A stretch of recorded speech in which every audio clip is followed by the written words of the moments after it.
नमस्कार, आप सभी। मेरा नाम है अशोक वीर यादव एडवोकेट और मैं आप सभी के लिए लीगल एडवाइजर वीडियोस अपलोड करता हूं, जो कि आप सब लोग लाइक करते हैं, पसंद करते हैं, शेयर करते हैं और सब्सक्राइब भी करते हैं। अब तक नहीं किया तुरंत करिएगा और दूसरे लोगों तक भी जानकारी को जरूर शेयर करिएगा। देखिए, बहुत सारे ऐसे लोग हैं जो डाइवोर्स लेना चाहते हैं, डाइवोर्स का केस उन्होंने फाइल करवा दिया है, लेकिन अब जो है उसमें काफ़ी समय लग रहा है। तो उनका ये सवाल है कि सर, डाइवोर्स का केस फाइल करने के बाद तलाक कितने दिनों में मिल जाएगा। तो आज मैं आपको इसी के लिए वीडियो मैंने बनाया है और इसी बात पर मैं आपको बताऊंगा कि कितने दिनों में आपको तलाक मिलेगा या फिर नहीं मिलेगा, कंफर्मेशन कितनी है, कितने % चांसेस हैं। तो वो आपको मैं सब कुछ इस वीडियो के माध्यम से बताऊंगा। अगर आप नए हैं तुरंत सब्सक्राइब करें और दूसरे लोगों तक भी जानकारी को जरूर शेयर करें। देखिए, डाइवोर्स का केस फाइल करना, आप किसी भी प्रकार से डाइवोर्स का केस फाइल कर सकते हैं, आपको अधिकार है। चाहे वो पति हो या पत्नी हो, दोनों में से कोई भी पीड़ित हो, परेशान हो, अगर उसे लगता है कि मेरी पत्नी खराब है तो उसे डालना चाहिए, और अगर उसे लगता है कि मेरा पति सही नहीं है तो मुझे तलाक लेना है, तो आप डाल सकते हैं। तो दोनों में से पति या पत्नी दोनों के लिए अधिकार है। ये न्यूट्रल लॉ है, दोनों के लिए बराबर है। अगर आपके पास ऐसा कोई सबूत, एविडेंस, या फिर आप बहुत ज़्यादा परेशान हैं, पीड़ित हैं, आप समझते हैं कि सर मुझे मेरे साथ रहना संभव नहीं है बिल्कुल भी, तो आप पहले तो कोशिश करें कि आप म्यूचुअली चले जाएं। म्यूचुअली मतलब डाइवोर्स ले लें एक दूसरे की रजामंदी के साथ में। अगर नहीं होता है तो फिर आपके पास एक रास्ता और है कि आप म्यूचुअली न जाकर फिर आप कंटेस्टेड का केस फाइल कर सकते हैं, कंटेस्टेड आप डाइवोर्स ले सकते हैं। तो उसके लिए भी आप पिटीशन फाइल करने का आपको अधिकार है। अब इसमें दोनों के लिए मैं बताया, पति भी डाल सकता है और पत्नी भी डाल सकती है। अब बात करते हैं कि केस आपने फाइल कर दिया तो तलाक कितने दिनों में मिल जाता है। देखिए, तलाक कितने दिनों में मिल जाएगा, ये तो प्रश्न ही आपका गलत है। आप ये कहिए कि सर डिसाइड कितने दिनों में हो जाएगा, क्योंकि डिसाइड होना और तलाक मिलना दोनों में ज़मीन और आसमान का अंतर है। कि आप अगर ये कहेंगे सर तलाक कितना मिल जाएगा, कितने दिनों में मिल जाएगा, तो डाइवोर्स का केस फाइल करना और तलाक मिलना दोनों में ज़मीन आसमान का अंतर है। ऐसा नहीं है कि आपने केस फाइल कर दिया तो तलाक मिलना ही मिलना है, ऐसा नहीं है बिल्कुल भी।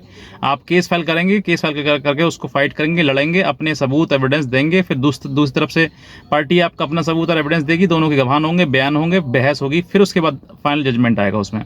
एक तो इसमें अगर लगता है कि क्रूरता या क्रूरल्टी या एडल्ट्री या जो भी आपने ग्राउंड बनाया है, उस ग्राउंड को आप प्रूफ कर पा रहे हैं, तभी आपको कोर्ट जो है वो आपको डाइवोर्स देगी। और अगर नहीं कर पा रहे हैं तो फिर आपको डाइवोर्स कोर्ट जो है वो आपको डाइवोर्स ग्रांट नहीं करेगी। तो आपका जो प्रश्न है कि सर केस फाइल करने के बाद कितने दिनों में हमें डाइवोर्स मिल जाएगा, तो ये आपका सवाल ही गलत है। क्योंकि डाइवोर्स मिलना और ना मिलना ये माननीय न्यायालय के ऊपर डिपेंड करता है कि वो आपकी बातों से संतुष्ट है या फिर नहीं। अगर आपकी बात संतुष्ट है या फिर आपके द्वारा एविडेंस दिए हुए इन चीज़ों से संतुष्ट है तो डेफिनेटली आपको डाइवोर्स मिलेगा। और अगर नहीं मिलता है तो फिर आपके पास और भी रास्ते हैं कि आप जिस तरीके से आप डाइवोर्स ले सकते हैं। अब बात करते हैं कि डाइवोर्स पिटीशन में क्या क्या ऐसे ज़रूरी है जिससे कि हमें डाइवोर्स मिल जाए। देखिए, डाइवोर्स के लिए क्रूरता, एडल्ट्री या फिर डिसर्शन, ये 3 ग्राउंड सबसे ज़्यादा होते हैं, जो कि सबसे पहले आपके लिए देखना चाहिए कि उन सभी ग्राउंड्स के आधार पर मेरे पास कोई सा ग्राउंड फिट होता है या फिर नहीं होता है। कोई सा भी अगर एक ग्राउंड भी अगर आपके पास में है ऐसा और लग रहा है कि हाँ ये फिट होता है इसमें, तो मैं कहता हूँ आपके डाइवोर्स मिल जाएगा। और अगर नहीं होता है तो फिर मैं कहता हूँ आप ये डाइवोर्स का केस फाइल करके गलती भी ना करें, क्योंकि डाइवोर्स का केस फाइल करना और उन सब चीज़ों के बाद लड़ने के बाद डाइवोर्स लेना, ये दोनों में बहुत जटिल प्रक्रिया होती है।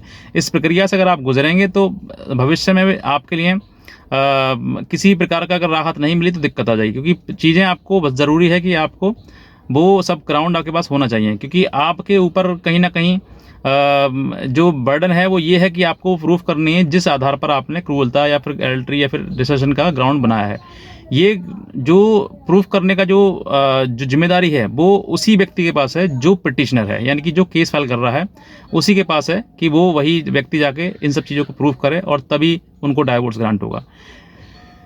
इतना सब कुछ आपको करना है। तो देखिए, आपका जो सवाल था कि सर केस फाइल किया है, डाइवोर्स कितने दिनों में मिलेगा, आपको लंबा समय लग रहा है। मान लीजिए मैं कहता हूँ केस आपने क्योंकि कभी कभी कोर्ट भी ये चाहती है कि आपका डाइवोर्स जो केस है वो लंबा चले, ताकि उस समय तक दौरान जो है कुछ आपके तो ये जो ग्राउंड है वो जो प्रूफ करना है वो आप ये काम है। मतलब जो भी पिटिशनर होगा जो उस केस को फाइल करेगा, चाहे वो लड़का हो, लड़की हो, पति हो, पत्नी हो, कोई भी हो, जो भी वो व्यक्ति वो केस फाइल कर रहा है, ये उसी की जिम्मेदारी है कि उन चीज़ों को प्रूफ करे। और अगर जब प्रूफ करेगा तभी आपको डाइवोर्स ग्राउंड मिल पाएगा। अब इसमें कहते हैं कि सर इसमें तारीखें सर लंबी दी जाती हैं, तो कभी भी ऐसा होता है कि कोर्ट भी ये चाहता है कि इन दोनों में बन जाए बात।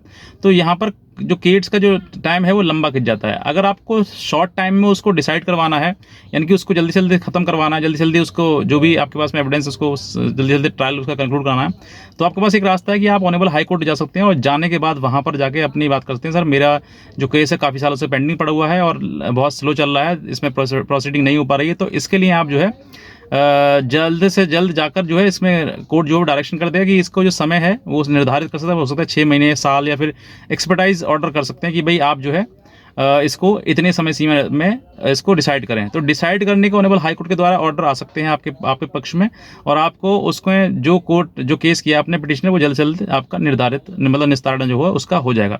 तो ये आपके ऊपर डिपेंड करता है कि मुझे किस तरीके से करना है, नॉर्मल प्रोसीडिंग चलानी है या फिर थोड़ा स्पीडी ट्रायल चलाना है।